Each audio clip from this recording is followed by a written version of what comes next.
Hello guys. അപ്പോൾ ഇന്നത്തെ പരിപാടി എന്താണെന്ന് പറഞ്ഞു കഴിഞ്ഞാൽ നമുക്കൊരു ഇന്നോവ ക്രിസ്റ്റ ഓർഡർ വന്നിട്ടുണ്ടായിരുന്നു.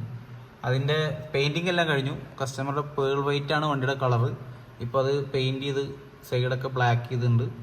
വിൻഡോസ് എല്ലാം ബ്ലാക്ക് ആക്കി. ഇതിൻ്റെ ഹെഡ്ലൈറ്റ് സെറ്റ് ചെയ്യണം. നമ്പർ പ്ലേറ്റ് നമ്മൾ അടിച്ചു കൊണ്ടുവന്നുണ്ട്, അത് സെറ്റ് ചെയ്യണം. അതിൻ്റെ വർക്കാണ് ഇപ്പോൾ ചെയ്തുകൊണ്ടിരിക്കുന്നത് ഗൈസ്. അപ്പോൾ നമുക്കിതിൻ്റെ ഫ്രണ്ടത്തെ ഗ്രില്ല് വിത്ത് ഹെഡ്ലൈറ്റ് കൂടിയും സെറ്റ് ചെയ്യാം. അതാണ് നമ്മുടെ ക്രിസ്റ്റ. ഇങ്ങനെ ഉള്ളിലോട്ട് വെച്ചിട്ട് കറക്റ്റായിട്ട് ഇങ്ങനെ ഉള്ളിലോട്ട് വെച്ച് പ്രസ് ചെയ്താലാണ് സംഭവം ലോക്കാവുള്ളൂ. ഓക്കെ, ഇപ്പോൾ ഡൺ. അങ്ങനെ ഫ്രണ്ടത്തെ ലൈറ്റ് സെറ്റായിട്ടുണ്ട്. ഇനി ബാക്കത്തെ ടെയിൽ പീസ് നമുക്ക് ഒട്ടിക്കണം.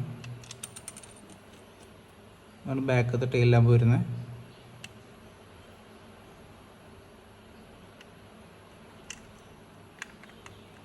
ഓക്കെ, ഇത്രേ ഉള്ളൂ ഗൈസ്. അപ്പോൾ അങ്ങനെ ഹെഡ്ലൈറ്റ് ഫിറ്റ് ചെയ്ത് ബാക്കത്തെ ടെയിൽ പീസ് സെറ്റായി. നമുക്ക് ബോഡി അതുപോലെ തന്നെ വണ്ടിയുടെ സൈസും കൂടി സെറ്റ് ചെയ്യാം. അപ്പോൾ ഇതെല്ലാം കഴിഞ്ഞിട്ടുണ്ട്. നമുക്കിതൊരു ബോഡിയിലോട്ട് സെറ്റ് ചെയ്യണം കറക്റ്റായിട്ട്. Okay, done. നമുക്ക് സ്ക്രൂ ചെയ്ത് വണ്ടി നമുക്ക് ടൈറ്റ് ചെയ്യാം. അപ്പോൾ നമുക്ക് ബാക്കും ഫ്രണ്ടും ടൈറ്റ് ചെയ്ത് സെറ്റ് ചെയ്യാം. ഓക്കെ, നമുക്ക് നമ്പർ പ്ലേറ്റ് കൂടി വണ്ടിയിൽ ആഡ് ചെയ്യാന്നുണ്ട്. അതാണ് കസ്റ്റമർ പറഞ്ഞ അതേ ലെവലിൽ വണ്ടി ആവുള്ളൂ. ഇതാണ് നമ്മുടെ ഇന്നോവയുടെ നമ്പർ പ്ലേറ്റ്. ഇത് മഹാരാഷ്ട്രയ്ക്കുള്ള വണ്ടിയാണ്. അപ്പോൾ ഇതിൻ്റെ നമ്പർ പ്ലേറ്റ് നമുക്ക് ഒട്ടിക്കാം. മൈന്യൂട്ടായിട്ടുള്ള പ്ലേറ്റില്ല, അപ്പോൾ അത് സൂക്ഷിച്ചാണ് കണ്ടൊക്കെ ഒട്ടിക്കാൻ പറ്റുള്ളൂ. കണ്ട, അതാണ് നമ്മുടെ ഇന്നോവയുടെ ഫ്രണ്ട് പേജ്. നമുക്കിതിലോട്ട് നമ്പർ പ്ലേറ്റ് പേസ്റ്റ് ചെയ്യാം. നമ്പർ ഫാൻസിയാണ്. ഓക്കെ, കണ്ട, നമ്പർ പ്ലേറ്റ് സെറ്റായി. അങ്ങനെ നമ്മുടെ ബാക്കത്തെ നമ്പർ പ്ലേറ്റ് ആഡ് ചെയ്യാം. Okay, done.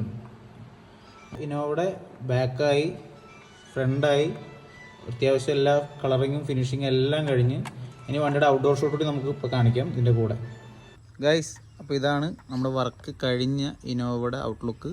കണ്ട, നമ്മൾ നമ്പർ പ്ലേറ്റ് ഒട്ടിച്ചിട്ടുണ്ട്. ടൊയോട്ട ലോഗോ ഉണ്ട് ഫ്രണ്ടിൽ, ലോഗോ ആഡ് ചെയ്തു. ഇതാണ് സൈഡ് പ്രൊഫൈൽ. കണ്ട വണ്ടിയുടെ ഇത് നമ്മുടെ വണ്ടിയുടെ ബാക്ക് സൈഡ്. ബാക്ക് സെറ്റായിട്ടുണ്ട് കാണും. കണ്ട, ഇതെങ്ങനെ ആക്കി എടുത്ത് നമ്മൾ ആ കസ്റ്റമറെ ഇന്നോവ.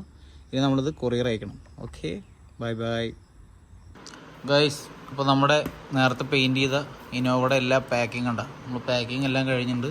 കൊറിയർ അയക്കാനുള്ളതാണ്. ഇതാണ് നമ്മുടെ ബോക്സ്. ഇതിലോട്ട് ആക്കി നമുക്ക് നാളെ കൊറിയർ അയക്കണം. ഓക്കെ ഗൈസ്, അപ്പോൾ ഇത് നമ്മൾ ഇന്നലെ പാക്ക് ചെയ്ത ഇന്നോവയുടെ മോഡലാണ്. ഇത് മഹാരാഷ്ട്രയ്ക്ക് നമുക്ക് അയക്കണം. പിന്നെ അതിൻ്റെ കൂടെ ഒരു ചെന്നൈക്ക് ഒരു ഓർഡർ കിട്ടുന്നുണ്ടായിരുന്നു. അതും ഇതിൻ്റെ കൂടെ നമുക്ക് പാഴ്സൽ ചെയ്തിട്ട് വെച്ചിട്ടുണ്ട്. ഇത് ബലേനാണ്. ഇതാണ് നമ്മുടെ ഇന്നോവ ഇന്നലെ പെയിൻറ്റ് ചെയ്തത്. അപ്പോൾ അതെല്ലാം കഴിഞ്ഞ് ഇനിയിപ്പോൾ നമുക്ക് കൊറിയർ അയക്കണം. എന്താണ് നമ്മളെപ്പോഴും ഇന്ത്യൻ പോസ്റ്റ് എന്നാണ് എപ്പോഴും കൊറിയർ അയക്കാറ്. നേരെ കൊണ്ടുപോയിട്ട് കൊറിയർ ചെയ്യാം. നമ്പർ പ്ലേറ്റും അവർ വണ്ടിയുടെ ഡീറ്റെയിൽസ് ഒക്കെ ആയിട്ട് കൊടുക്കും. അതൊന്ന് മഹാരാഷ്ട്രയിൽ നിന്ന് ചെന്നൈക്കാണ് പാഴ്സലായിട്ടുണ്ട്. ഇനിയിപ്പോൾ അവർക്കൊരു 3 ദിവസമുള്ള കസ്റ്റമർക്ക് അവിടെ എത്തും. ഒരെണ്ണം ചെന്നൈ, ഒരെണ്ണം നമുക്ക് മഹാരാഷ്ട്രയ്ക്കാണ് അയച്ചിട്ടുള്ളത്. അപ്പോൾ എല്ലാം കൂടി 142 രൂപ നമുക്ക് വന്നിട്ടുള്ളൂ. ഇനിയിപ്പോൾ ചെയ്യാനുള്ള എന്താണെന്ന് പറഞ്ഞാൽ നമുക്ക് 2 വണ്ടി കൂടി പെയിൻറ്റ് ചെയ്യണം. ഇനി പോയിട്ട് പെയിൻറ്റ് ചെയ്യണം. പിന്നെ നമ്മുടെ സർപ്രൈസ് ഗിഫ്റ്റിങ്ങിൻ്റെ ഒരു വ്ളോഗ് നിങ്ങൾ കണ്ടിട്ടുണ്ടാവും. ആ സംഭവം നമ്മളിപ്പോൾ ചെയ്തുകൊണ്ടിരിക്കുകയാണ്. അപ്പോൾ വീഡിയോ കാണുന്ന ആരിലൊക്കെ ഉണ്ടെങ്കിൽ അവർ ജസ്റ്റ് ഒന്ന് കമൻറ്റ് ചെയ്താൽ മതി. ചിലപ്പോൾ നിങ്ങളുടെ വണ്ടിയായിരിക്കും അടുത്ത് ഞങ്ങൾ സർപ്രൈസ് ആയിട്ട് നിങ്ങൾക്ക് ഗിഫ്റ്റ് ചെയ്യാൻ പോകുന്നത്. നിങ്ങളുടെ വണ്ടിയുടെ അതേ കളർ അതേ നമ്പർ ഒക്കെ ആയിട്ട് നമ്മൾ നിങ്ങളറിയാത്തതിന് ഒരു ദിവസം നിങ്ങളുടെ അടുത്തേക്ക് എത്തുന്നതായിരിക്കും. അപ്പോൾ ഓക്കെ, ടുഡേയ്സ് വീഡിയോ കഴിഞ്ഞിരിക്കുന്നു. Bye bye.